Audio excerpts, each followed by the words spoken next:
നമസ്കാരം. ഞാനിന്ന് പറയാൻ പോകുന്നത് വേദനകളെക്കുറിച്ചാണ്. വേദന എന്ന് പറയുമ്പോൾ ശരീരത്തിൻ്റെയും മനസ്സിൻ്റെയും വേദനകൾ. രോഗം എന്ന അവസ്ഥയിൽ ആദ്യം നമ്മുടെ മുന്നിലെത്തുന്നത് വേദനയാണ്. വേദന നമുക്ക് ഏതെങ്കിലും തരത്തിലുള്ള അസ്വസ്ഥതകൾ ഉണ്ടാക്കുന്നതും നമ്മുടെ നിത്യജീവിതത്തെ ബാധിക്കുന്നതും നമ്മുടെ മുന്നിൽ എന്തൊക്കെ സന്തോഷങ്ങളുണ്ടെങ്കിലും അതൊന്നും ആസ്വദിക്കാൻ കഴിയാത്ത വിധം നമ്മളെ അതിൽ നിന്ന് മാറ്റി നിർത്തുന്ന പ്രതികൂലമായിട്ടുള്ള ഡിസ്കംഫർട്ടിനെയാണ് ആയുർവേദം വേദന എന്ന് പറയുന്നത്. ആയുർവേദ ശാസ്ത്രത്തിൽ വേദനയ്ക്ക് സംഹാരിയായി, വേദനത്തിന് പരിഹാരമായി എന്തൊക്കെയാണ് ചെയ്യാനുള്ളത്, എന്തൊക്കെയാണ് വേദനകളുടെ മൂലകാരണം, അതാണ് ഇന്നത്തെ വീഡിയോയിൽ പറയാൻ പോകുന്നത്. ഞാൻ doctor Firdaus Iqbal Changampally, chief physician Changampally Vaidyabhavan Thirunavaya, cancer കൺസൾട്ടൻ്റാണ്. 25 വർഷമായിട്ട് പ്രാക്ടീസ് ചെയ്തു വരുന്നു. പല സ്ഥാപനങ്ങളിലും വർക്ക് ചെയ്തിട്ടുണ്ട്. ഇനി ഞാൻ സബ്ജക്റ്റിലേക്ക് കടക്കാം. ആയുർവേദത്തിൽ വേദനകളെക്കുറിച്ച് പറയുന്നത് മാനസികവും ശാരീരികവുമായിട്ടുള്ള 2 തരം വേദനകളാണ്.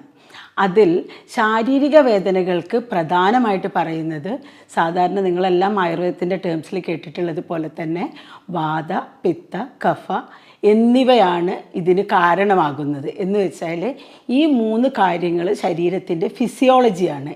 ഈ ഫിസിയോളജി ഏതെങ്കിലും തരത്തിൽ ഡിറേഞ്ച്ഡ് ആവുമ്പോഴാണ് നമുക്ക് വേദന അനുഭവിക്കുന്നത്. അപ്പോൾ അങ്ങനെ നോക്കുമ്പോൾ സാധാരണ നിലക്ക് ഒരു ശരീരത്തിൽ നടക്കുന്ന പ്രവർത്തനം എന്ന് പറയുമ്പോൾ നമ്മുടെ ശരീരത്തിൽ പലതരം സാധനങ്ങൾ, മീൻസ് പ്രോട്ടീൻസ് അല്ലെങ്കിൽ കെമിക്കൽ രൂപത്തിലാണ്, ബയോ കെമിക്കൽ രൂപത്തിലാണ് ഓരോ സാധനങ്ങളും ഉൽപ്പാദിപ്പിക്കപ്പെടുന്നത്. ഈ സാധനങ്ങൾ ഉൽപ്പാദിപ്പിക്കപ്പെടുകയും അതിൻ്റെ ട്രാൻസ്പോർട്ടേഷൻ അതൊരു സ്ഥലത്ത് നിന്ന് മറ്റൊരു സ്ഥലത്തേക്ക് എത്തിക്കുകയും ആ എത്തിച്ചതിന് ശേഷം അതിനെ എലിമിനേറ്റ് ചെയ്ത് കളയുക എന്ന് വെച്ചാൽ പുറന്തള്ളി കളയുകയോ ആ വേസ്റ്റ് പ്രോഡക്റ്റ് വേറെ ഏതെങ്കിലും രൂപത്തിലേക്ക് മാറ്റുകയോ ചെയ്യുക എന്നുള്ളതാണ് നമ്മുടെ ശരീരത്തിൽ നടക്കുന്ന ആകെ മൊത്തം ഫങ്ഷൻസ്. ഈ ഫങ്ഷനിൽ എവിടെയെങ്കിലും വരുന്ന ബ്ലോക്കുകളാണ് പലതരത്തിലുള്ള വേദനകളായിട്ട് നമ്മുടെ ശരീരത്തിന് ഉള്ളിൽ നിറയെയുള്ള വേദനകളുടെ സംവേദനങ്ങളായി പ്രവർത്തിക്കുന്ന ന്യൂറോൺസ് നമ്മുടെ ബ്രെയിനിൽ എത്തിക്കുന്നത്. ഈ പെയിൻ ബ്രെയിനിലെത്തിയ ശേഷം ഹൈപ്പോതലാമസ് പിറ്റ്യൂട്ടറി ആക്സിസിൽ ഇതെന്താണ് എവിടെയാണെന്നുള്ളൊരു വേർതിരിവ് നൽകി നമുക്ക് വേദന അനുഭവപ്പെടുന്നു. ഈ വേദന പലപ്പോഴും ലക്ഷണങ്ങൾ മാത്രമാണ്, അതൊരു രോഗമായിട്ട് പറയാൻ പറ്റില്ല. വലുതും ചെറുതുമായിട്ടുള്ള എല്ലാത്തരം രോഗങ്ങളുടെയും ഒരു സൂചനയാണ് വേദന. ഇതിന് നമുക്ക് തുടക്കം മുതൽ തല മുതൽ കാലിൻ്റെ വിരലറ്റം വരെയുള്ള ഭാഗങ്ങളിൽ വരുന്ന ഓരോ വേദനകളും ഓരോ കാരണങ്ങളുണ്ട്.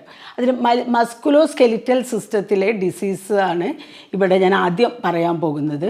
എന്ന് വെച്ചാൽ നമ്മളിപ്പോൾ തലയിലുള്ള വേദന, തലവേദനയാണ് ഏറ്റവും നമ്മൾ തലവേദന എന്ന് പറയുമ്പോൾ മൈഗ്രെയിൻ മുതൽ പല കാരണങ്ങളുണ്ടാവും. അപ്പോൾ അതിൽ എവിടെയെങ്കിലും ബ്ലോക്കുകൾ വരുമ്പോൾ ആ ബ്ലോക്ക് കാരണമാണ് ആ വേദന വരുന്നത്. അപ്പോൾ നമ്മൾ ആയുർവേദത്തിൽ എന്താ ചെയ്യുന്നതെന്ന് വെച്ചാൽ ഇപ്പോൾ തലവേദനയാണെങ്കിൽ അതിൽ ഒരുപാട് ക്ലാസിഫിക്കേഷൻ ഉണ്ട്. 12 തരം തലവേദനകൾ പറയുന്നുണ്ട്. അതിലൊരെണ്ണമാണ് മൈഗ്രെയിൻ. ഇതിൽ നമ്മൾ വരുന്ന ഈ ബ്ലോക്കുകൾ തീർക്കാൻ വേണ്ടിയിട്ട് പ്രത്യേക രീതിയിലുള്ള എക്സ്റ്റേണൽ ആപ്ലിക്കേഷൻസ് ഉണ്ട്. ഇപ്പോൾ നമ്മൾ ധാര ഒരു തരം എക്സ്റ്റേണൽ ആപ്ലിക്കേഷനാണ്. തല പൊതിച്ചൽ നിങ്ങൾ കേട്ടിട്ടുണ്ടാവും. തലയിലും വേദന സംഹാരികളായിട്ടുള്ള മരുന്നുകൾ വെച്ചിട്ട് തല പൊതിയുന്നു. പിന്നെ നസ്യം എന്ന് പറയുന്നത് അത് മൂക്കിലൂടെ മരുന്ന് ഒഴിച്ചിട്ട് എവിടെയാണോ ബ്ലോക്ക് ഉള്ളത് ആ ബ്ലോക്ക് ആവണ സാധനത്തിനെ എടുത്തു കളയുന്നതാണ്. ഇത് ഒരു ഫസ്റ്റ് എയ്ഡ് പോലെ നമുക്ക് ചെയ്യാൻ കഴിയും. ഇത് ചെയ്ത് കഴിഞ്ഞ് പെട്ടെന്നുള്ള പേഷ്യൻ്റെ കംഫർട്ട് ആദ്യം നിലനിർത്തിയതിന് ശേഷം അതിൻ്റെ കാരണങ്ങൾക്ക് വേണ്ടിയിട്ടുള്ള ചികിത്സ ചെയ്യുന്നതാണ് അതിൻ്റെ രീതി. പിന്നെ അടുത്തത്, പിന്നെ വേറൊരു കാര്യം, തലവേദനയിൽ നമ്മൾ ഏറ്റവും സിമ്പിളായിട്ട് മൈഗ്രെയിൻ ഒന്നും അല്ലാതെ ഇടയ്ക്കിടയ്ക്ക് ഉണ്ടാകുന്ന തലവേദനകൾ പലപ്പോഴും നമ്മൾ പറയാറുണ്ട് നീർക്കെട്ട് എന്ന്. ഇത് ഇൻഫ്ലമേഷനാണ്. ഞാൻ പല സന്ദർഭങ്ങളിലും കേട്ടിട്ടുണ്ട് ഡോക്ടേഴ്സ് നീർവീഴ്ച എന്ന് പറയുമ്പോൾ അതിനെ തമാശയാക്കി കളയുന്നതും ചില ഡോക്ടേഴ്സിനെ പറ്റിയിട്ട് പേഷ്യൻസ് പറയാറുണ്ട്. അങ്ങനെ അത് തമാശയാക്കി കളയേണ്ടതല്ല, അതൊരു ആ വേർഡ് നമുക്ക് ക്ലാസിക്കൽ ടെക്സ്റ്റുകളിൽ ഉപയോഗിക്കുന്നില്ല.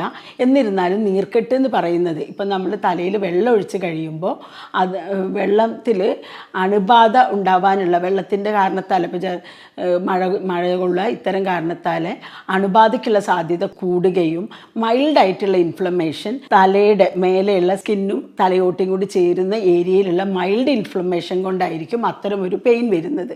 പക്ഷേ ഈ പെയിൻ ബ്രെയിൻ ട്യൂമറോ മറ്റു രോഗങ്ങളോ അല്ലെങ്കിൽ പോലും പേഷ്യൻറ്റിന് വളരെയധികം ബുദ്ധിമുട്ടുണ്ടാക്കുന്നതാണ്. അത്തരം സന്ദർഭങ്ങളിൽ പലതരം ലേപങ്ങളും പിന്നെ ധാരകളും തലപൊതിച്ചിലുകളും തലവേദനയ്ക്കായിട്ട് ഉപയോഗിക്കാവുന്നതാണ്. ഇനി തല കഴിഞ്ഞ് കഴിഞ്ഞാൽ പിന്നെ കഴുത്തിൻ്റെ കാര്യം. കഴുത്തിലും ഇതുപോലെ മസ്കുലോസ്കെലിറ്റൽ ഏരിയയിൽ വരുന്ന പെയിൻസ് ഉണ്ടാവാം. അത് സ്പോണ്ടൈലോസിസ് ആവാം, വേറെ എന്തെങ്കിലും സ്പോണ്ടൈലൈറ്റിസ് എന്ന് വെച്ചാൽ ഡിസ്ക് തള്ളുന്നതാവാം, അല്ലെങ്കിൽ ഡിസ്കിനുള്ള ഇൻഫ്ലമേഷൻ ആവാം, അല്ലെങ്കിൽ ഏതെങ്കിലും തരത്തിലുള്ള ഇൻഫെക്ഷൻ ആവാം, അതുമല്ലെങ്കിൽ എന്തെങ്കിലും തരത്തിലുള്ള ഇഞ്ചുറികളുണ്ടാവാം, എവിടെയെങ്കിലും വെച്ച് അടിക്കുകയോ എന്തെങ്കിലും ചെയ്യുന്നത് കൊണ്ടാവാം. ഇത്തരം കാരണങ്ങളാൽ കഴുത്തിനുള്ള വേദന ഉണ്ടാവും. ഈ കഴുത്തിനുള്ള വേദന പലപ്പോഴും ബാക്കിലേക്കും ഷോൾഡറിലേക്കും കയ്യിലേക്കും നെഞ്ചിലേക്കും റേഡിയേറ്റ് ചെയ്യും. ഈ പെയിനും ഇത്തരത്തിലുള്ള സ്പെസിഫിക് ആയിട്ടുള്ള മെഡിസിൻസ് ഉണ്ട്. നമ്മൾ തലയിലെ പിന്നെ വേദനയ്ക്ക് ഉപയോഗിക്കുന്നതല്ല കഴുത്തിന് ഉപയോഗിക്കുക. കഴുത്തിലെ മസിൽസിൻ്റെ പ്രത്യേകതകൾ കണക്കിലെടുത്ത് അതിന് അനുയോജ്യമായ തൈലങ്ങൾ, ലേപങ്ങൾ എന്നിവ ചേർത്ത് പുരട്ടിയിട്ട് നമുക്ക് ഈ കണ്ടീഷനിൽ നിന്നും മാറ്റം വരുത്താവുന്നതാണ്. പലപ്പോഴും ഈ കഴുത്തിന് വരുന്ന പെയിനും ചെസ്റ്റിലും ഷോൾഡറിലും കൈയിൻ്റെ മുട്ട് വരെയുള്ള പെയിന്, പിന്നെ അവിടുന്ന് അങ്ങോട്ട് താഴോട്ട് വരുന്ന ഈവൻ വിരലുകളിലേക്ക് വരെ ഇതിൻ്റെ ഒരു റേഡിയേഷൻ വരും. റേഡിയേറ്റ് ചെയ്യാന്ന് പറഞ്ഞാൽ ഒരു സ്ഥലത്ത് കംപ്രഷൻ വന്നിട്ട് അങ്ങനെ വരുന്ന പെയിനുകളുണ്ട്. ഈ പെയിനെല്ലാം ഇത്തരത്തിലുള്ള കാരണം എന്തെങ്കിലും ഉണ്ടെങ്കിൽ തന്നെ കാരണം നമ്മൾ കണ്ടുപിടിക്കും, അതിന് ഇൻറ്റേർണൽ മെഡിസിൻ കൊടുക്കുകയും എക്സ്റ്റേണലി ഇത്തരം ട്രീറ്റ്മെൻറ്റുകളെ കൊണ്ട് സുഖപ്പെടുത്താനും കഴിയും. ഇത്തരം പെയിനുകൾ രണ്ടായിട്ട് തരംതിരിക്കാം. ഒന്ന് അക്യൂട്ട്, ഒന്ന് ക്രോണിക്. അക്യൂട്ട് പെയിൻ എന്ന് പറയുമ്പോൾ പെട്ടെന്ന് വരുന്ന വേദനയാണ്. അധിക ദിവസങ്ങളില്ലാണ്ട് ഒരു ദിവസത്തിനുള്ളിലോ അല്ലെങ്കിൽ 6 hours ഉള്ള പെയിനാണ് പലപ്പോഴും നമ്മൾ അക്യൂട്ട് എന്ന് പറഞ്ഞിട്ട് വിലയിരുത്തുന്നത്. ക്രോണിക് പെയിൻ എന്ന് പറഞ്ഞാൽ വർഷങ്ങളായിട്ടും മാസങ്ങളായിട്ടും ദിവസങ്ങളായിട്ടും കണ്ടിന്യൂ ചെയ്യുന്ന പെയിനായിരിക്കും. ചിലപ്പോൾ നമ്മൾ റീസൺ കണ്ടുപിടിക്കുന്നത് വരെ ഒരുപാട് ടെക്സ്റ്റുകളൊക്കെ ആവശ്യമുണ്ട്. അതുവരെ ഈ പെയിൻ സഹിക്കേണ്ട ഒരു ആവശ്യം ഇല്ല. ആയുർവേദത്തിന് ഇതിന് വളരെ വ്യക്തവും കൃത്യവുമായിട്ടുള്ള ചികിത്സയുണ്ട്. പിന്നെ വേറൊരു കാര്യം ആയുർവേദത്തിൽ പെയിനിനെ പറ്റിയിട്ട് പറയുമ്പോൾ ഇതിൽ ഈ വാത പിത്ത കഫ എന്നുള്ള ക്ലാസിഫിക്കേഷൻ ഞാൻ പറഞ്ഞു. അത് വളരെ ബ്രോഡായിട്ടുള്ളൊരു ക്ലാസിഫിക്കേഷനും ഒരുപാട് കാര്യങ്ങൾ, ഒരുപാട് എലമെൻറ്റ്സ് അതിൽ പറയേണ്ടതുണ്ട്. നെർവസ് സിസ്റ്റം, ഇമ്മ്യൂൺ സിസ്റ്റം, ബാക്കിയുള്ള കെമിക്കൽ ട്രാൻസ്മിഷൻസ്, ബോഡി ഫ്ലൂയിഡ്സ്, ഇതിനെല്ലാം പറ്റി പറഞ്ഞാലാണ് ആ ഒരു സബ്ജക്റ്റ് കംപ്ലീറ്റ് ആവുള്ളൂ. അതിലേക്ക് പോവാതെ തന്നെ ഈ പെയിൻ എങ്ങനെ ഉണ്ടാക്കുന്നത് എന്നുള്ളതിനെ പറ്റിയിട്ട് ആയുർവേദത്തിൽ ഗ്രന്ഥങ്ങളിൽ പറഞ്ഞിട്ടുള്ള ഒരു കാര്യം പറയാം. അതിൽ വാദമാണ് എല്ലാ പെയിനും കാരണം എന്നുള്ള ഒരു കാര്യമുണ്ട്. എന്ന് വെച്ചാൽ മൂവ്മെൻറ്റ് റെസ്ട്രിക്റ്റ് ചെയ്യും. ഏതെങ്കിലും തരത്തിലുള്ള ഏത് പെയിൻ ഉണ്ടെങ്കിലും മൂവ്മെൻറ്റ് റെസ്ട്രിക്റ്റ് ചെയ്യും.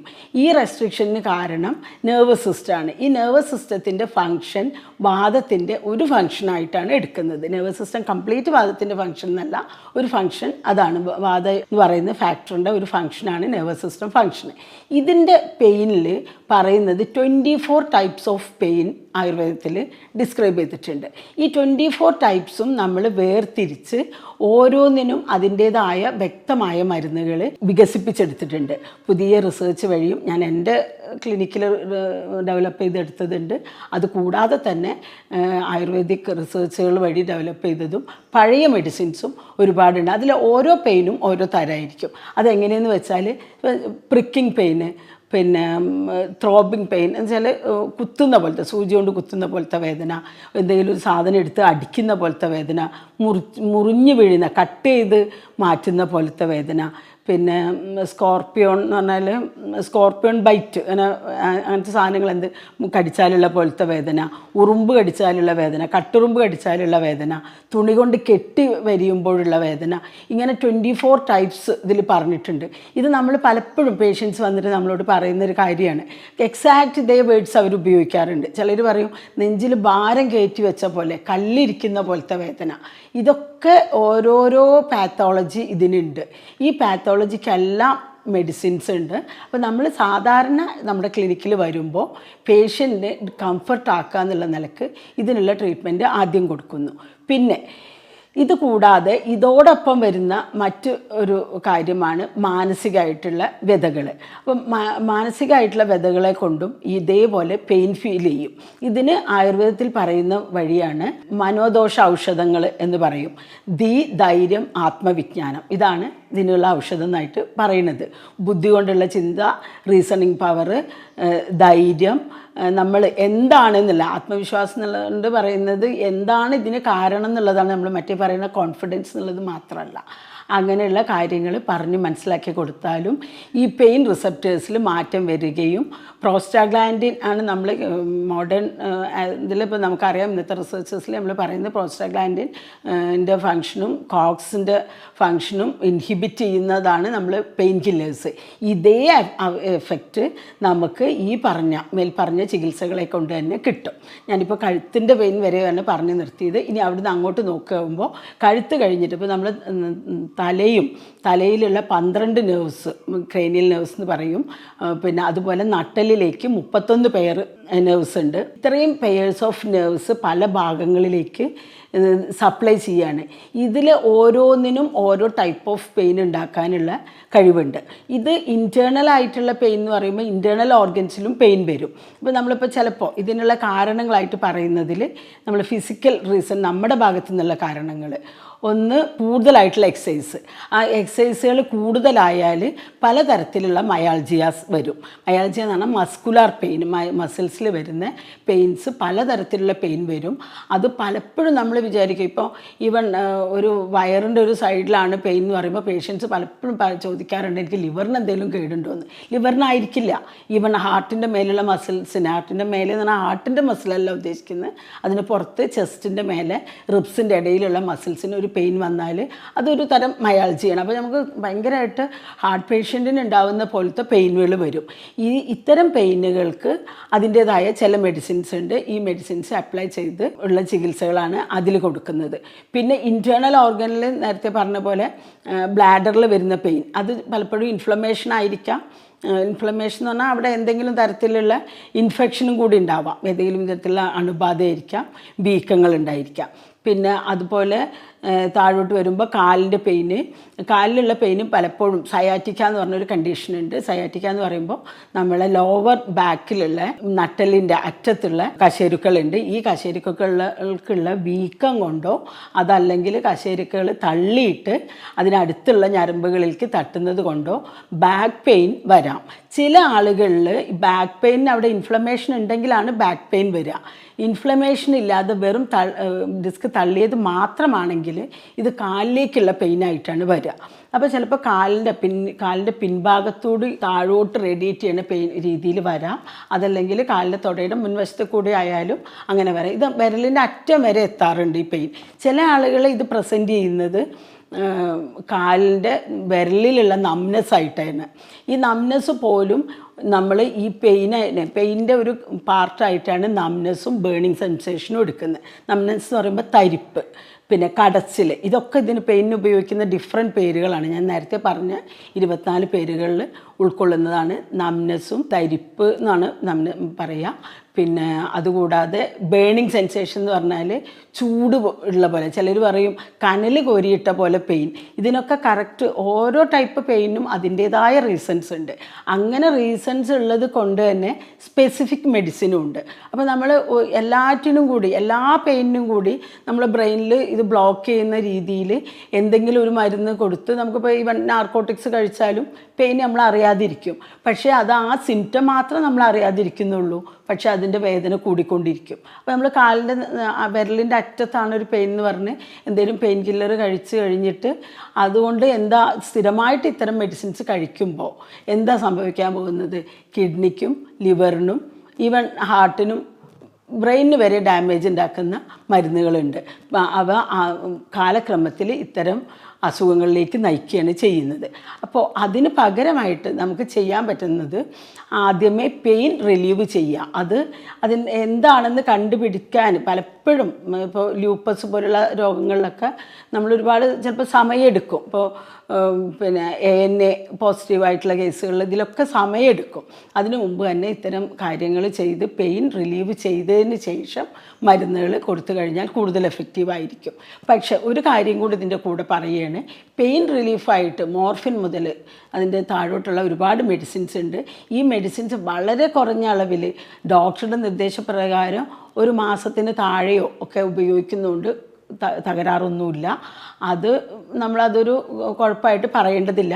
പക്ഷേ ഒരു മാസത്തിലധികം 21 ഡേയ്സാണ് ആയുർവേദത്തിൻ്റെ കാഴ്ചപ്പാടിൽ പെയിൻ അറിയാതിരിക്കാൻ വേണ്ടിയിട്ട് കൊടുക്കാനുള്ള ഒരു കാലഘട്ടം. അത് കഴിഞ്ഞാൽ എന്ത് തന്നെയായാലും കാരണം കണ്ടുപിടിച്ച് ചികിത്സിക്കേണ്ടതാണ്.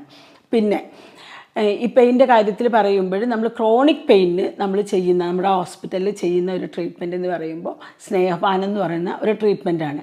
അത് നെയ്യ് ബേസ് ചെയ്തിട്ടുള്ള കുറേ മെഡിസിൻസ് കൊടുക്കുന്ന രീതിയാണ്. അപ്പോൾ അത് വളരെ കുറഞ്ഞ അളവിൽ നെയ്യ് പോലുള്ള മരുന്നുകൾ കൊടുക്കുകയും നമ്മൾ ഗട്ട് എന്ന് പറയുമ്പോൾ സ്റ്റൊമക്ക് അടക്കമുള്ള ഇൻറ്റേർണൽ പാർട്ട്, കുടൽ, സ്റ്റൊമക്ക്, ആമാശയം ഇതെല്ലാം അടങ്ങിയിട്ടുള്ള പാർട്ടാണ്. ഇതിനൊരു സെക്കൻഡ് ബ്രെയിൻ എന്നാണ് പറയുന്നത്. അപ്പോൾ ആ ഭാഗങ്ങളിൽ ഉള്ള ഇൻഫ്ലമേഷൻ റിലീവ് ചെയ്ത് കഴിയുമ്പോൾ തന്നെ നല്ലൊരു ശതമാനം മേലോട്ടുള്ള നമ്മളെ ചെസ്റ്റിലും കൈകാലുകൾക്കും തലയ്ക്ക് വരെയുള്ള പെയിന് റിലീഫ് കിട്ടാറുണ്ട്. ഈ രീതിയിലാണ് പെയിൻ മാനേജ്മെൻറ്റ് ആയുർവേദത്തിൽ പറയുന്നത്. പിന്നെ ഇതിൽ നമ്മൾ ഈ മസ്കുലർ സ്കെലിറ്റൽ ഡിസീസിൻ്റെ പാർട്ടിൽ നിന്നാണ് ഞാൻ സംസാരിച്ചത്. അതുകൂടാതെ ഇൻഫ്ലമേഷൻ എന്ന് പറഞ്ഞ പാർട്ടിൽ കൂടി പറയുമ്പോൾ ഏത് ഇൻഫ്ലമേഷനും 5 ലക്ഷണങ്ങൾ ഉണ്ടാവും. അത് എവിടെയാണെങ്കിലും, ഇപ്പോൾ കാലിൻ്റെ മുട്ടിലായി, കയ്യിലായി, വേറെ ഏതെങ്കിലും ഭാഗത്തായി എവിടെ ഇൻഫ്ലമേഷൻ വരുമ്പോഴും 5 കാര്യങ്ങൾ ഇതിൽ കാണിക്കും. ഒന്ന് റെഡ്നെസ്, ഒരു ചുവന്ന കളറ് ഉണ്ടാവാം. പിന്നെ ഒന്ന് ചൂട്, പിന്നെ വേറൊന്ന് പെയിന്, പിന്നെ വേറൊന്ന് നമുക്ക് ആ മൂവ്മെൻറ്റ് റെസ്ട്രിക്റ്റഡ് ആയിരിക്കും.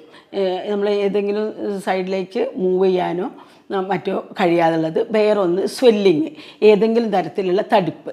ഇത് സ്കിന്നിലുള്ള തടിപ്പായിട്ടോ സ്കിന്നിലുള്ള വീക്കങ്ങളായിട്ടോ കാണാം. അപ്പോൾ പലപ്പോഴും ഈ ലക്ഷണങ്ങൾ നമ്മൾ ബ്ലഡിലുള്ള ഇൻക്ലൂഷൻസിലുള്ള വ്യതിയാനങ്ങളെ കൊണ്ട് വരും. അപ്പോൾ നമ്മൾ സാധാരണ ബ്ലഡ് ഇമ്പ്യൂരിറ്റി എന്നൊക്കെ പറയുമ്പോൾ ബ്ലഡിലുള്ള ആയുർവേദത്തിൽ സാധാരണ നിങ്ങൾ കേട്ടിട്ടുണ്ടാവും രക്തശുദ്ധി ഇല്ലയെന്ന്. രക്തശുദ്ധി ഇല്ല എന്ന് പറയുന്നതുകൊണ്ട് ഉദ്ദേശിക്കുന്നത് ബ്ലഡിൽ വേണ്ട പോഷകങ്ങളോ അയൺ മുതലുള്ള ഒരുപാട് സാധനങ്ങളുണ്ട്. ഇതിൽ ഏതിൻ്റെങ്കിലും കുറവ് ഉണ്ടാകുമ്പോഴാണ് നമ്മൾ ഈ രക്തശുദ്ധി ഇല്ലായ്മ എന്ന് പറയുന്നത്. ഇത് ഇൻഫ്ലമേഷന് കാരണമാവും. ഇത്തരത്തിൽ ഏതെങ്കിലും ഒന്ന് വരുമ്പോൾ ഇമ്മ്യൂൺ സിസ്റ്റം കോംപ്രമൈസ് ചെയ്യും, അത് ഇൻഫെക്ഷന് കാരണമാവും. ഞാൻ ഈ പറഞ്ഞ ഈ 5 കാര്യങ്ങളും ഒരുമിച്ച് ഒരേ പെയിനിൽ വന്നോളണമെന്നില്ല. ഇതിൻ്റെ ഏതെങ്കിലും 1 or 2 ലക്ഷണങ്ങൾ ഒരുമിച്ച് വരാം, അതല്ലെങ്കിൽ ഏതെങ്കിലും ഒരു ലക്ഷണം വരാം. ഇതൊന്നും അല്ലാതെ ക്രോണിക് പെയിൻ സിൻഡ്രോം എന്ന് പറഞ്ഞിട്ട് നമ്മൾ ആളുകൾ പറയാറുണ്ട്, എന്നും എനിക്ക് വേദനയാണ്, എൻ്റെ ശരീരത്തിൽ ഒരു സ്ഥലത്തല്ലെങ്കിൽ ഒരു സ്ഥലത്ത് വേദന ഉണ്ടാവും. അപ്പോൾ ചിലർ പറയും എനിക്ക് ഇന്നലെ തലവേദനയായിരുന്നു, ഇന്ന് കഴുത്ത് വേദനയാണ്, നാളെ അത് എനിക്ക് നടുവേദനയായിട്ട് വരും, തലയിൽ നിന്നുള്ള നീര് നേരെ ഇങ്ങനെ ഇറങ്ങുന്നതാണെന്ന് പറയും.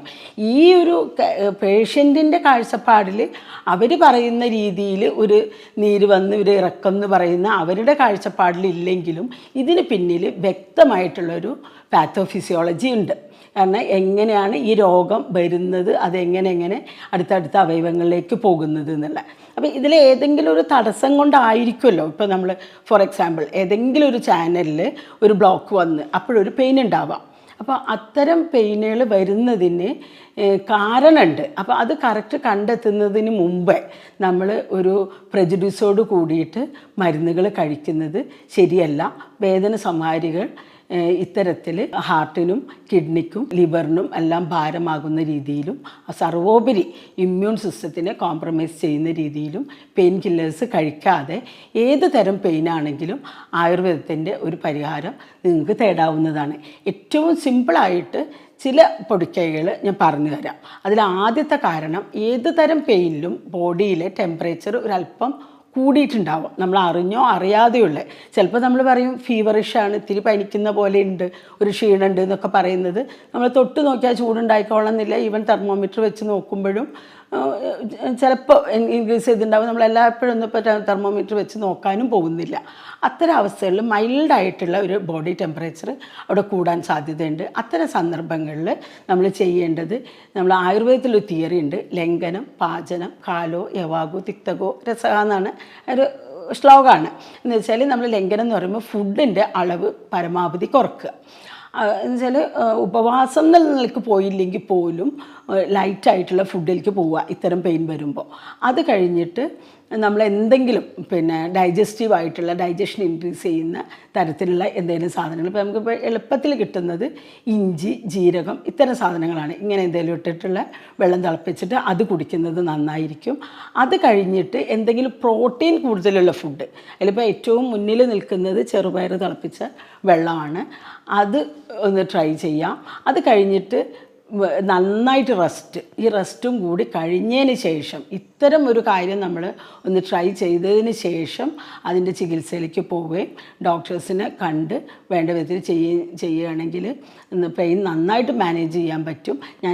ഞാൻ ക്യാൻസർ കൺസൾട്ടൻ്റ് ആയതുകൊണ്ടുകൂടി പറയുകയാണ്, ഒരുപാട് അടുത്ത പെയിനുകൾ നമുക്ക് മാനേജ് ചെയ്ത് പോകാൻ പറ്റുന്നുണ്ട്. അത് ഈ പെയിൻ മാനേജ്മെൻറ്റ് എന്ന ആയുർവേദത്തിലൊരു സിസ്റ്റം വളരെ എഫക്റ്റീവായിട്ട് ഉള്ളതുകൊണ്ടാണ് പറയുന്നത്. ഈവൻ മോർഫിൻ പോലുള്ള മരുന്നുകളുടെ പഴയ കാലത്ത് ഇങ്ങനെ ഇത്തരം മരുന്നുകൾ ആയുർവേദത്തിൽ പറഞ്ഞിട്ടുള്ളതാണ്. മോർഫിൻ ഒരു പ്ലാൻ പ്രോഡക്റ്റ് ആണെന്ന് ഒരുപാട് പേർക്ക് അറിയാമെന്ന് കരുതുന്നു. പക്ഷേ അത് നമ്മളിപ്പോൾ എൻ്റെ ക്ലിനിക്കിൽ ഞാൻ ഉപയോഗിക്കുന്നില്ല. പക്ഷേ ഇതും ആയുർവേദത്തിൽ പറഞ്ഞിട്ടുള്ള പെയിൻ കില്ലിങ് മെത്തേഡ്സാണ്. അങ്ങനെ ഓരോ തരം പെയിനുകളും നമ്മൾ വളരെ ശ്രദ്ധിച്ച് വേണ്ട വിധത്തിൽ ഒരു ആയുർവേദ ഡോക്ടർ നിർദ്ദേശപ്രകാരം നോക്കുകയാണെങ്കിൽ മാറ്റിയെടുക്കാൻ കഴിയും. നന്ദി, നമസ്കാരം.